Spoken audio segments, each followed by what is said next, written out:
बिस्मिल्लाहिर्रहमानिर्रहीम। आप देख रहे हैं न्यूज़ टीवी। मैं हूं आपका होस्ट राना दिलशाद। नाजरीन, इंटरनेशनल गुलकारा नसीबो लाल शाहदरा के गढ़वी मोहल्ला में रहती हैं। इनका और शोहर का अक्सर झगड़ा होता है। कई बार शोहर ने इनको मारा, शराब पी, झगड़ा किया और नसीबो लाल थाने चली गई, FIR दर्ज कराई, लेकिन कुछ बड़े पड़े और इनकी सुलह हो जाती थी। इस दफ़ा झगड़ा इतना तवील हो गया कि उसका शौहर आया, उसने ईंट उठाई और उसके सर पे दे मारी। मेडिकल के लिए नसीबो लाल जा रही है, इस वक्त थाने में मौजूद है। मेरे साथ मौजूद है सीनियर सहाफ़ी तलहा नवीद, जो इनकी केस को पहले भी रिपोर्ट कर चुके हैं, बल्कि कई बार रिपोर्ट कर चुके हैं। इनसे जानते हैं ये मामला क्या है। अस्सलाम वालेकुम। वालेकुम सलाम। तलहा भाई, ये क्या नसीबो लाल पर तशद्दुद वाला मामला? अच्छा, तशद्दुद की बात अब मुझे समझ नहीं आती कि इंटरनेशनल आप लोग एक आपको लोग जानते हैं, आपको लोग इज़्ज़त करते हैं, पाकिस्तान में नहीं बल्कि भारत में भी करते हैं। वो हर बंदा जो उर्दू ज़ुबान समझता है वो नसीबों को जानता है। अब मामला ये है कि आए दिन जो बंदा इसका नवीद नामी है, वो है शराबिया दरअसल। अब उसे छोड़ा, अभी तक नहीं छोड़ा उसे नसीबों ने। वो शराबिया बंदा है, शराब पीता है। वो कभी मोहल्ले में लड़ाई झगड़े शुरू कर देता है, वो कभी अपने बच्चों को मारना शुरू कर देता है, वो कभी नसीबों को तोनी लगाना शुरू कर देता है। उसे पता ही नहीं है, यानी जो बंदा एक शराब पीता है उसे पता ही नहीं कि वो होश में है भी है कि नहीं। अब मामला ये पहली दफ़ा नहीं, आप ये पहले रिकॉर्ड चेक करवाएं कि नसीबों ने FIR कितनी दफ़ा करवाई है। अच्छा, ठीक है। नसीबों ने मोहल्ले में झगड़े किसकी वजह से हुए हैं? नसीबों के मोहल्ले में नसीबों के दोस्त बाप जो हैं, उनसे नसीबों का जो ताल्लुक़ है वो किसकी वजह से ख़राब हुआ है? वो ख़राब हुआ है इस बंदे नवीद की जानिब से। यानी ये शराब पीता है, मोहल्ले में पिस्टल लेके सरेआम बदमाशी करता है, अपनी बीवी इसकी गाना गाती है, साथ प्रोड्यूसर बन के चले जाता है, साथ पता नहीं मैनेजर बन के चले जाता है, क्या बन के जाता है।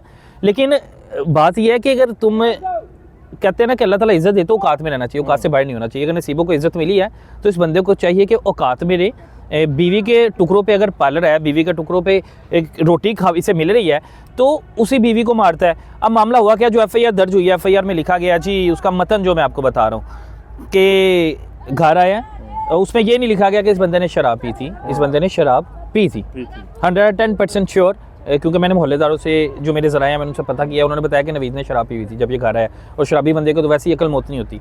अब ये नवीद साहब घर आए हैं शराब के नशे में, इनकी मुंह मारी हुई है नसीबों के साथ। नसीबों ने कहा होना कि तुम फिर शराब पी आए हो या मैं रोकती होगी, क्या मामला, अल्लाह वल्ला। नसीबों ने कहा होना है। इस पर जी आपस में तैश में आ गया, उसने पास पर ईंट उठाई है, नसीबों के मुँह पर दे मारी है। उसका मुंह सारा का सारा छीला गया, ज़ख्मी हो गया, वहाँ पे हला मच गई। फिर नसीबों ने कहा कि मैंने तो नहीं अब छोड़ना। पहले कई दफ़ा मामला तो उसको मैंने दफ़ा किया, लेकिन अब नहीं मैंने छोड़ना, या तो तुम्हें छोड़ दूँगी या तो तुम्हें थाने बंद करवाऊँगी। अब नसीबों अपने भाइयों के साथ हमरा जाती है थाने जाके, और थाने शाहदरा टाउन जो भी थाने की नए SHO तैनात होते हैं, उनको इतना पता है कि हमारे पास नसीबों का केस आना ही आना है। यानी कि हर SHO को नसीबों के FIR की सलामी होती है। यानी आप ये कह सकते हैं कि हाजिरी दी जाती है उनके दरबार में ना नसीबों की तरफ से, किसी ना किसी तरह से। कभी वो मोहल्लेदारों की तरफ से होगा, कभी दोस्त बाप की तरफ से होगा, कभी रिश्तेदारों की तरफ से होगा। नसीबों ने जाना ही जाना, कभी जाना तो है ना। अब उसका खामद कोई भी ज्यादती भी करेगा, किसी के साथ भी करेगा, तो नसीबों को जाना पड़ता है। और अब वो थाने जाती है, थाने जाके रिपोर्ट करवाती है कि जी इसने मेरे ऐसे मारा है और मैंने अब इसे छोड़ना नहीं है, और कुछ भी हो जाए इस पर FIR दे, में मेडिकल के लिए जाना है। वो मेडिकल के लिए जाना क्या है, कह रहे हैं मेडिकल के लिए जाना है, लेकिन मैं आपको 110% बता दें तो इनकी सुलह हो जानी है। नहीं, मेडिकल के लिए तो थाने में वो तैयार, वो कहती है वो तैयार है, मेडिकल कराऊंगी फिर मैं मीडिया पे आऊँगी। हाँ, वो बैठे हुए हैं ना मेडिकल के लिए, लेकिन वो मेडिकल करवाएगी नहीं। अंदर रिश्तेदार पड़ेंगे, बैठेंगे, सुलह सफाई होगी, क्योंकि रोज़ का तमाशा, ये एक दिन की कहानी नहीं है। ये नहीं है कि अब जिस दिन ज़्यादा मारकुटाई हो जाती है उस दिन थाने में आ जाती है, लेकिन रोज़ाना की बुनियाद है कि नसीबों को गालियाँ देना, मोहल्ले में इसका बदमाशी करना, नवीद का ये रोज़मर्रा का शेड्यूल है।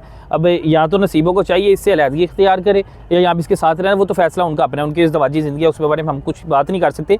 लेकिन नसीबों को ये चीज़ भी देखनी चाहिए कि उसे दुनिया जानती है और दुनिया उसकी कदर भी करती है। हम लोग खुद कदर करते हैं, नूरजहान कहा जाता है उसको। दूसरी नूरजहान कहा जाता है, कदर करते हैं। लेकिन इस तरह रोज़मर्रा की रूटीन से, रोज़ाना की बुनियाद पर मारकुटाई होना, रोज़ाना थाने जाना। पिछले दिनों मैंने एक वकूआ रिपोर्ट किया था, इसके बंदे ने जाके किसी को फायर मार दिया था, गोली मार दी थी।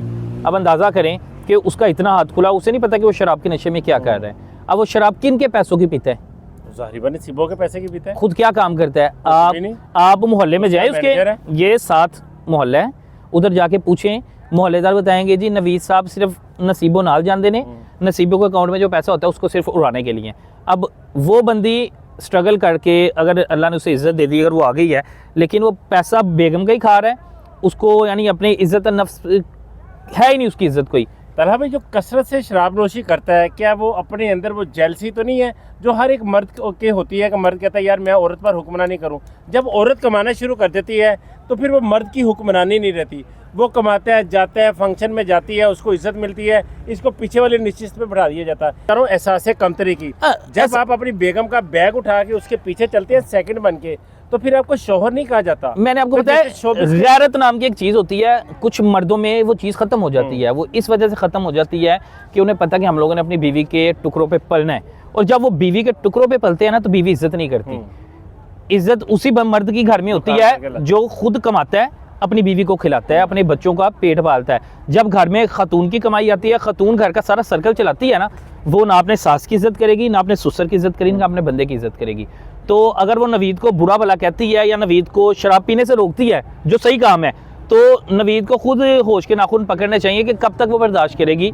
और ये रोज़ाना की बुनियाद है, रोज़ाना की रूटीन है इनकी, एक दूसरे के साथ लड़ाई झगड़ा जो है क्या क्या आप कहते हैं कि नसीबो इसमें गलत है। नसीबो वो आता है, घर में आता है, उसे बदतमीजी करती है, उसकी ट्रोलिंग नहीं, नसीबो नहीं गलत।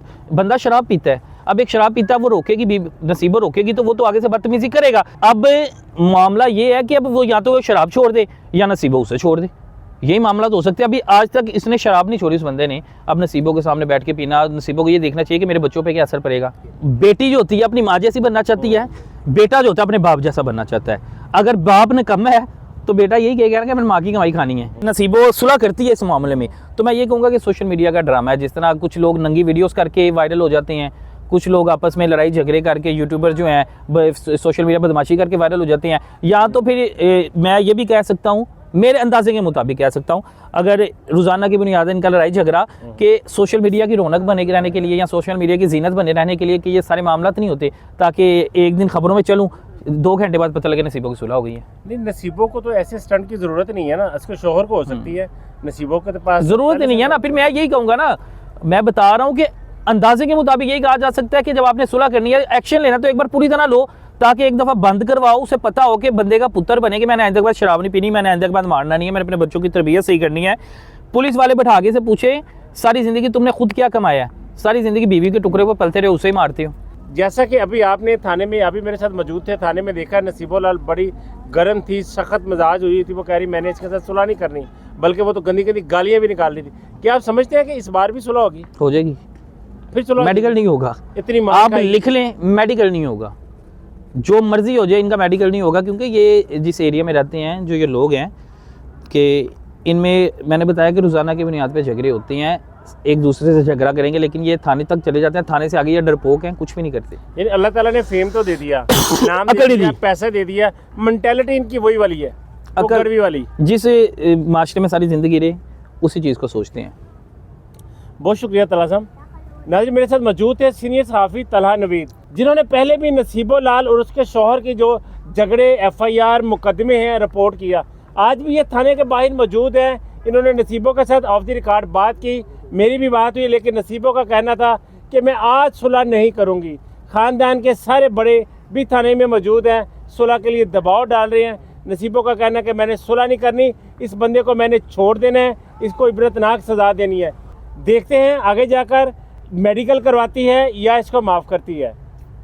कमेंट बॉक्स में अपनी राय का इजहार ज़रूर कीजिएगा। इजाज़त दीजिए, अल्लाह निगहबान।